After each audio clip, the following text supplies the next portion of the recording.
देख के नहीं उठा सकते थे गुल्लक? खामखा में मेरा नुकसान कर दिया। निकालो इसके पैसे। ये लो तुम्हारी गुल्लक के पैसे। हैं? ये इतना ज्यादा पैसे कहाँ से आए? इसी गुल्लक में से निकले हैं। भाई साहब ये गुल्लक मेरी है तो इसमें पैसे भी मेरे हुए ना। भाई साहब मैंने आपको गुल्लक के पैसे दे दिए हैं, इस हिसाब से जो कुछ इसके अंदर है वो मेरा हुआ। ये गुल्लक तो मैंने अपने हाथों से बनाई है, फिर इसमें पैसे कहाँ से आ गए? शुक्रिया भाई साहब, आप मेरे लिए बहुत लकी हो। कम से कम 1 लाख रुपया होगा। आप मायूस मत हो, ये लो 5000 रुपया। आज आप भी काम की छुट्टी करो।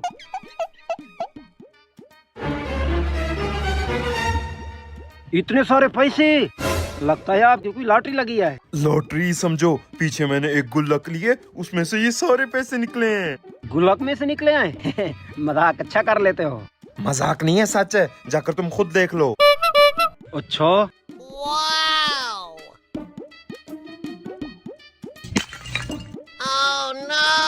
ये गुल्लक तो खाली निकली है, फिर उसके कैसे पैसे निकल आए?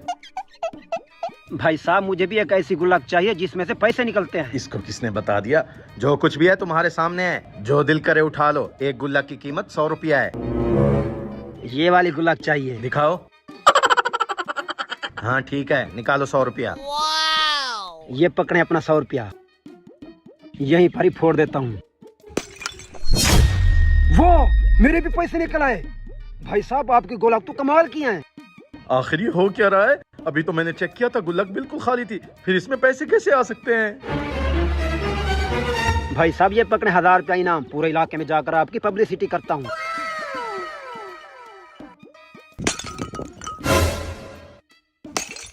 ओह नो, इसमें तो कुछ भी नहीं है।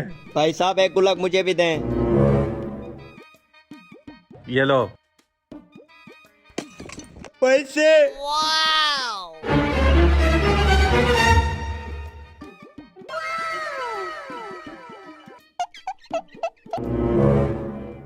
वाह, आज तो सुबह सुबह ही सारा माल बेच दिया। लगता है कल जो कारोबार में बरकत वाली दुआ करवाई थी वो कबूल हो गई है। कहाँ कबूल हुई है? दूसरों के गुल्लक में से लाख लाख रुपए निकले हैं और मैं अभी तक भी चवन्नियां गिन रहा हूँ। अच्छा, पहले तुम दिन में कितना सेल कर लेते थे? यहीं कोई 500,000 के दरमियान।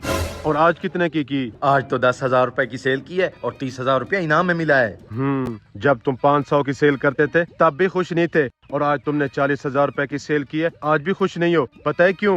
क्यों मौलाना साहब? क्योंकि जब तक तुम दूसरों के रिस्क पर नजर रखकर हसद करते रहोगे तो कभी भी खुश नहीं रहोगे। ऊपर वाला तुम्हें जितना भी रिस्क दे उस पर खुश रहना सीखो। खुशी हमेशा तुम्हारे दरवाजे पर टिकी रहेगी। अरे ये मेरी गाड़ी को क्या हो रहा है? ये क्या हो रहा है मेरे साथ? ए भाई बाहर निकल के देख, गर्मी की वजह से हमारी गाड़ी पिघल के गिर रही है। अबे वो छोड़, तू ये न्यूज़ सुन। ब्रेकिंग न्यूज शामिल करते हैं। जो गर्मी की शिद्दत आज रिकॉर्ड की गई है उसकी मिसाल इतिहास में कहीं नहीं मिलती। गर्मी की वजह से ट्रैफिक लाइट्स पिघल चुकी हैं, डस्टबिन पिघल चुकी हैं, गाड़ियों के टायर फट चुके हैं, लोगों में अफरा तफरी का माहौल है। इमरजेंसी नाफिज कर दी है। आवाम से इल्तमास है कि बिला जरूरत अपने घरों से बाहर बिल्कुल ना निकलें। अरे यार, ये सब क्या हो रहा है? अब हम सब बाहर कैसे निकलेंगे? मुझे एक जरूरी काम भी है, मेरा जाना बहुत जरूरी है। अबे तू पागल हो गया? बाहर सूरज आग बरसा रहा है, आग। बाहर जाना खतरे से खाली नहीं है। लेकिन यार, अगर मैं बाहर ना गया तो मेरा बहुत बड़ा नुकसान हो जाएगा। अब मैं क्या करूं? अच्छा 1 मिनट रुक, ये छाता लेके जा, इससे कुछ ना कुछ बचत हो जाएगी। और धूप से जरा बच के रहना। हाँ, तू सही कह रहा है। शायद ये छाता थोड़ा धूप को रोक ले। हाँ, इस छतरी की मदद से देखता हूँ बाहर की क्या सिचुएशन है। एक बार चेक तो करूं सूरज की तपिश कम हुई है कि नहीं। ये सूरज तो चेहरा जला रहा है यार। जल्दी से आगे निकल जाता हूँ, ये ना छाते में ही आग लग जाए। ऐसा लग रहा है जैसे किसी जहन्नुम में आ गया हूँ। ये क्या? ये बाहर क्या हो रहा है चाचा मजीद? जो सोलर प्लेट सूरज की हीट पे चलती है, जिसको जरूरत ही धूप की होती है, वो इस धूप की वजह से पिघल के जमीन पे कैसे गिर रही है? बेटा, ये सब अल्लाह का कहर है। मैंने आज तक अपनी जिंदगी में पहले कभी इतनी गर्मी नहीं देखी। सूरज की तपिश से हर चीज जमीन पे पिघल के गिर रही है। अल्लाह खैर करेगा चाचा, लेकिन जरूर इस मसले का कोई हल तो होगा। आज अगर इस मसले का हल ना ढूंढा तो इस गर्मी से सब खत्म हो जाएगा। मसले का हल क्या ढूंढेगा बेटा? वो तो नहीं पता चाचा, लेकिन जरूर इस मसले का कोई हल तो मैं ढूंढ ही लूंगा। ऐसे हाथ पे हाथ रख के बैठने से कुछ नहीं होगा। मैं भी तेरे साथ चलता हूँ बेटा। आजो फिर चाचा।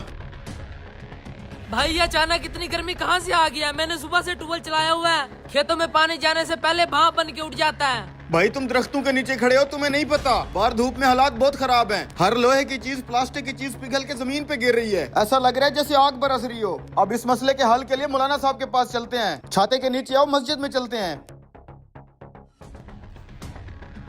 इमाम साहब, बाहर के हालात तो आपने भी सुन और देख लिए होंगे। कहीं हम पर अल्लाह का अजाब तो नहीं आ रहा? इतनी गर्मी है कि हर चीज पिघल के गिर रही है। पूरे मुल्क में अफरा तफरी मची हुई है। इस शदीद गर्मी की वजह से लोग अपने घरों से बाहर नहीं निकल पा रहे, ना ही कोई कारोबार कर पा रहे हैं। अब आप ही इसका कोई हल बताएं। इंसान कितना खुद गर्ज है, सारी जिंदगी गफलत में गुजार देता है, थोड़ी सी सख्ती आने पे चलाने लगता है। हालांकि ये सब कुछ जो बाहर हो रहा है हम इंसानों का ही किया धरा है। वो कैसे मौलाना साहब?